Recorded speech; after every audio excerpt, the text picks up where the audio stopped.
చెప్పాను సార్ నేను మొత్తం లాకౌట్ అన్ని అన్ని బీగాలన్నీ ఇవ్వమంటే ఎందుకు సార్ మీరు ఎవరు ఇంతమంది ఎందుకు వచ్చారు ఏం కథ అని అడిగితే మీరు డబ్బులు పంపిణీ చేస్తారంట ₹1 కోటి దాన్ని ఇక్కడంటే అలాంటి ఏం జరగవు సార్ కావాలంటే చేసి చూపిస్తాము అంటే మా ఆఫీస్ మీదనే జరుగుతుందా టీడీపీ ఆఫీస్ మీద కూడా జరుగుతుందా అంటే అవన్నీ నీకు అవసరం లేదు అక్కడ కూడా వేరే టీం పోయింది ఇక్కడ మీరు చూపించాలవే నువ్వు అన్నాడు అంటే సార్ పద్ధతిగా మాట్లాడండి మా పై అధికారులు మాకు చెప్పాలా అయినా కావాలంటే చూపిస్తాం సార్ ఇబ్బంది లేదు ఒకటే సార్ 20 మంది 2 సిఐలు 7 మంది ఎస్ఐలు హెడ్ కానిస్టేబుల్ ఇట్లా వచ్చేసి లోపలికి వచ్చి చేయడం ప్రతి ఒక్కటి బీరువాళ్ళు చూపించినాం సార్ ఎలాంటి దాంట్లో ఏం దొరకలేదు వాళ్ళు కూడా ఇది ఒకటి ఇది అంటే మా జిల్లా మేనేజర్ గారిది ఇది కమలాపురం ఎమ్మెల్యే గారు వాళ్ళు అన్నారంటే ఇప్పుడు భోజనాన్ని వేను సార్ అందరూ అని చెప్పేసి మా ఇన్ఛార్జి గారు కూడా చెప్పడం జరిగింది ఇట్లా వచ్చినారు సార్ అని ఆయన కూడా వచ్చినాడు చూసినారు నువ్వు ఎన్ని సంవత్సరాల నుంచి ఇక్కడ చేస్తావంటే నేను 18 సంవత్సరాలు చేస్తున్నాను సార్ అంటే ఎప్పుడే కానీ డబ్బులు పంపిణీ చేయలేదా ఇక్కడ 18 సంవత్సరాల్లో ఇక్కడ పార్టీ కార్యాలయం కానీ వైఎస్ రాజశేఖర రెడ్డి గారి గెస్ట్ హౌస్ కానీ అంతా ఇదే నడుస్తుంది కదా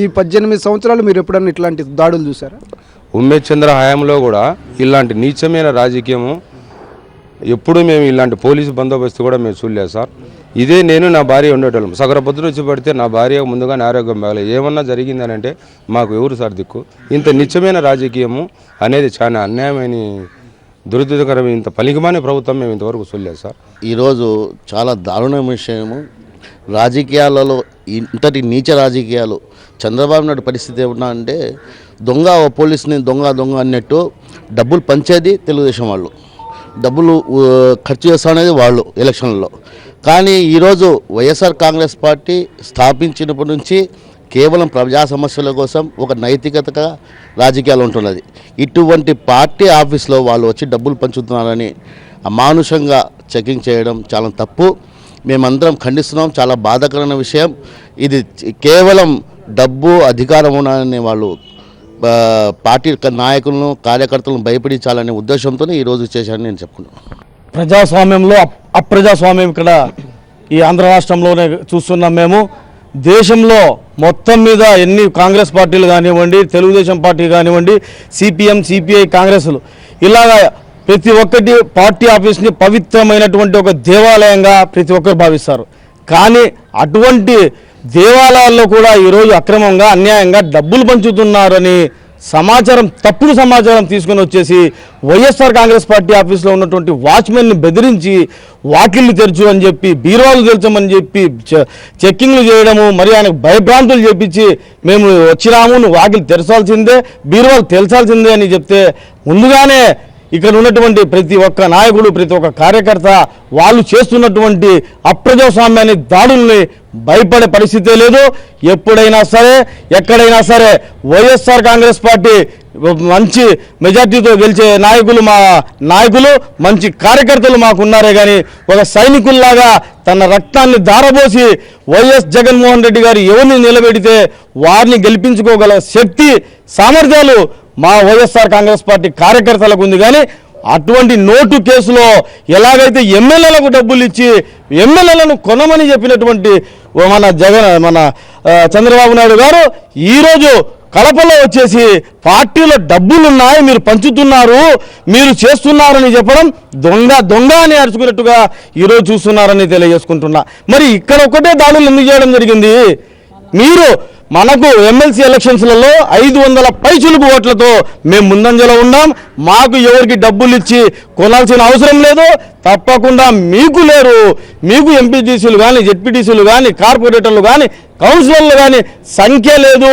కేవలం మైండ్ గేమ్ ఆడుతూ మా ఆఫీసుల మీద మా కార్యకర్తల మీద మా కార్పొరేటర్ల మీద దాడులు చేసినంత మాత్రాన మీరు గెలిచరు మేము తప్పకుండా విజయం సాధిస్తాం ఇక్కడ భయపడే వాళ్ళు ఎవరు లేరని మరొకసారి తెలియజేసుకుంటున్నా అలాగే మీరు వేరే పార్టీ ఆఫీసులలో కూడా పోలీసు వాళ్ళు దాడులు చేశారా నేను ప్రశ్నిస్తున్నా ప్రజాస్వామ్యంలో నిజంగా ఈరోజు ఒక మాయని మచ్చగా మిగిలిపోయింది ఒక జిల్లా పార్టీ ఆఫీస్ పైన దాడి చేయడం సర్చ్ వారెంట్ ఇవ్వకుండా ఒక అటెండర్ వెళ్ళై ఉండేటప్పుడు కనీసం మా మేనేజర్ వస్తాడు ఆఫీస్ ఇన్ఛార్జ్ వస్తారు ఉండండి ఒక 10 నిమిషాలు వెయిట్ చేయండి అని అన్నా కూడా వాళ్ళు ఆఫీస్లో వచ్చి వాకిళ్ళు బలవంతంగా తీయడం అయితే మీ ర్యాకులు బలవంతంగా లాగి అన్నీ ఓపెన్ చేసి సర్చ్ చేయడం చాలా దారుణము నోటుకు ఓటు కేసులో కోటాను కోట్లు చేతులు మార్చిన మీరు కేవలం అన్ని పార్టీలు ఇలానే చేస్తాయేమో అని అనిపించేలా దాడులు చేశారు. కానీ వైఎస్ఆర్ కాంగ్రెస్ పార్టీని నోట్లు పంచి ఓట్లు సంపాదించుకోవాల్సిన అవసరం ఉండదు. స్వచ్ఛందంగా 500 ఓట్లు, 500 పైచీలకు ఎంపీటీసీలు అయితే ఏమి, జెడ్పీటీసీ స్థానిక సంస్థ ప్రజాప్రతినిధులు మా వైపు ఉన్నారు. కేవలం 300 మంది, 250 నుండి 300 మందితో మైండ్ గేమ్ ఆడుతూ గెలిపించాలా, ఇది చేస్తాం మేమని భౌతిక దాడులు జరుపుతూ, కార్పొరేటర్లపైన దాడులు చేస్తూ, కిడ్నాపులు చేసిన వాళ్ళను మరింత డబ్బులు ఇచ్చి వాళ్ళకు మళ్ళా కేసులు విత్డ్రా చేస్తూ మీరు చేస్తున్నారు ఈ రాజకీయాలన్నీ. మళ్ళా వచ్చి ఈ దాడులు జరగడము. రేపు ఆవిర్భావ దినోత్సవం జరుపుకుంటున్నాము, 7వ సంవత్సరము. ఆ శుభ సమయంలో అందరూ కార్యకర్తలంతా ఎంతో ఉల్లాసంగా ఉన్న ఈ సమయంలో మా ఆత్మస్థైర్యాన్ని దెబ్బతీసే విధంగా వీళ్ళు దాడులు చేయడము YSR Congress party legal cell తీవ్రంగా ఖండిస్తోంది. ఇలాంటి దాడులు ఇకనైనా మానుకొని ప్రజాస్వామ్యబద్ధంగా రండి.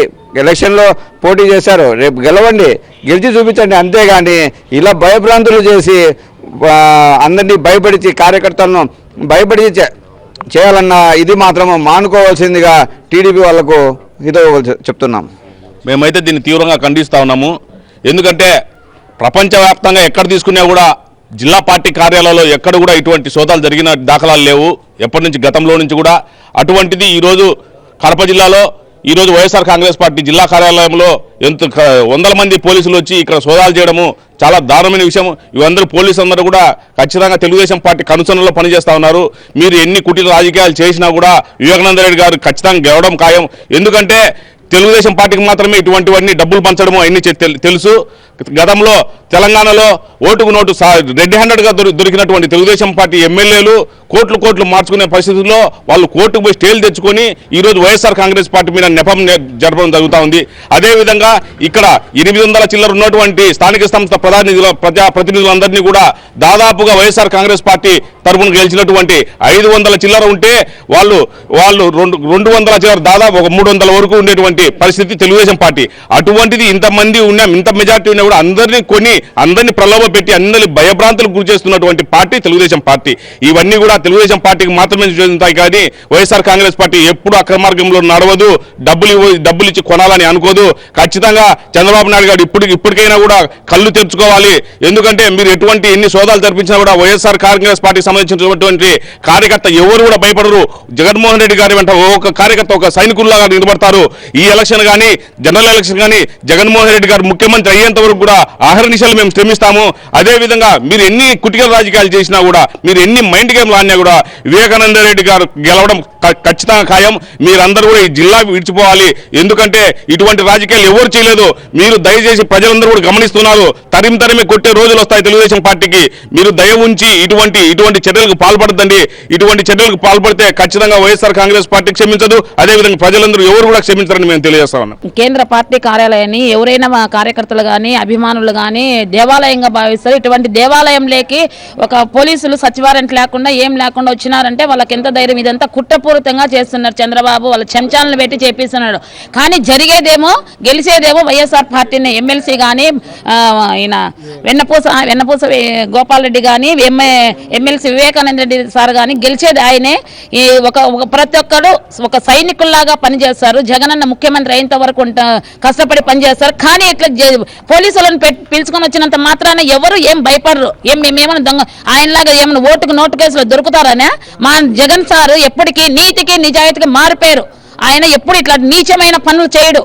ప్రతి ఒక్క కార్యకర్త కానీ ఎవరైనా కానీ నీతిగా నిజాయితీగా ఆయన వెన్నంటూ ఉండి స్వచ్ఛందంగా ఓటు వేస్తారు. ఇప్పుడే కాదు, రాబోయే జనరల్ ఎలక్షన్ కానీ ఎప్పుడైనా కూడా జగన్మోహన్ రెడ్డి గెలుస్తాడు. ఆయన ముఖ్యమంత్రి అయ్యేంత వరకు ఆయనకు ఒక సైనికుల్లాగా వెంట ఉండి పనిచేస్తాము. ఈ పోలీసులు కాదు, ఈ ప్రపంచం అంతా వచ్చినా కూడా జగన్ సార్ని ఏం చేసుకోలేరు. ఎప్పుడైనా కూడా చంద్రబాబు దిగిపోవాల్సిందే. ప్రజలు తగిన టైంలో బుద్ధి చెప్తారు. ఈరోజు ఒక పార్టీ కార్యాలయంలో పోలీసులు వచ్చి దారుణంగా ఇక్కడ ఉండే వాచ్మెన్ ఆయన ఏం పని చేస్తారు అక్కడ మీద ఆయన బెదిరించి వాకిల్ ఇది ఏమి డబ్బులు పెట్టినారా, మీరు మంచి ఏమైనా పెట్టినారా, చేస్తారు డబ్బులు ఇస్తున్నారంటనే మీరు అని అనడం ఈ పోలీసు వాళ్ళకు ఇది మంచి పద్ధతి కాదు. అలాగా మీరు మాట్లాడే పద్ధతి కాదు.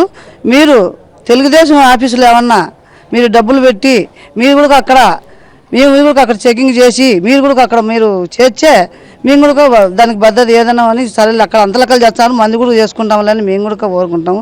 అది మంచి పద్ధతి కాదు.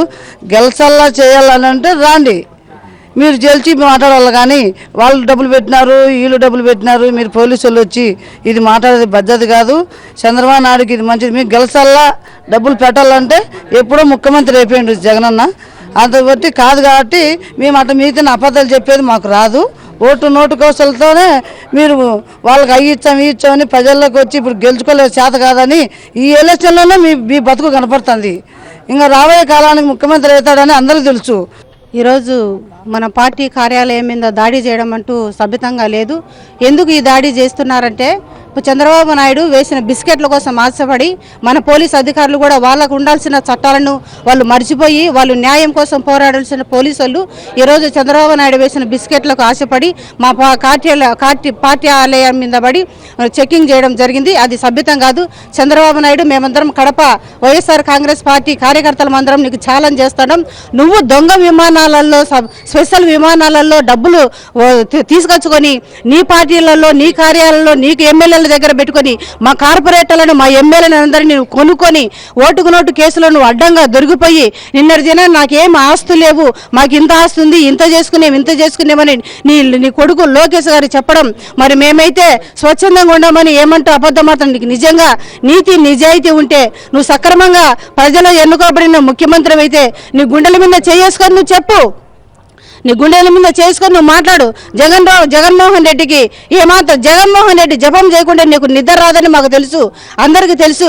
ఇప్పుడు జగన్మోహన్ రెడ్డి జపం చేయకుండా మరి మా కడపలో ఉండే పోలీసు అధికారులు కూడా జగన్మోహన్ రెడ్డి జపం నేర్పిస్తూ ఉండవు. వాళ్ళు పోలీసు అధికారులు మీకు తెలియజేస్తున్నాం, మీరైతే ఇంతవరకు చేసిన చంద్రబాబు నాయుడు వేసిన బిస్కెట్లు తిన్నారు, సరిపోయింది అయిపోయింది. కానీ ఇక మీదటి నుంచి చంద్రబాబు నాయుడు నువ్వు మా జగన్కు నేర్పిస్తూ ఉండవు. జరగబోయే దినాల్లో 40 ఏళ్ల చరిత్ర నీదే బాబు. నేను ఇలా చేస్తాడా నా పద్ధతులన్నీ నేర్చుకుని నువ్వు మా జగన్మోహన్ రెడ్డి గారికి తెలియజేస్తాడు కరెక్టే.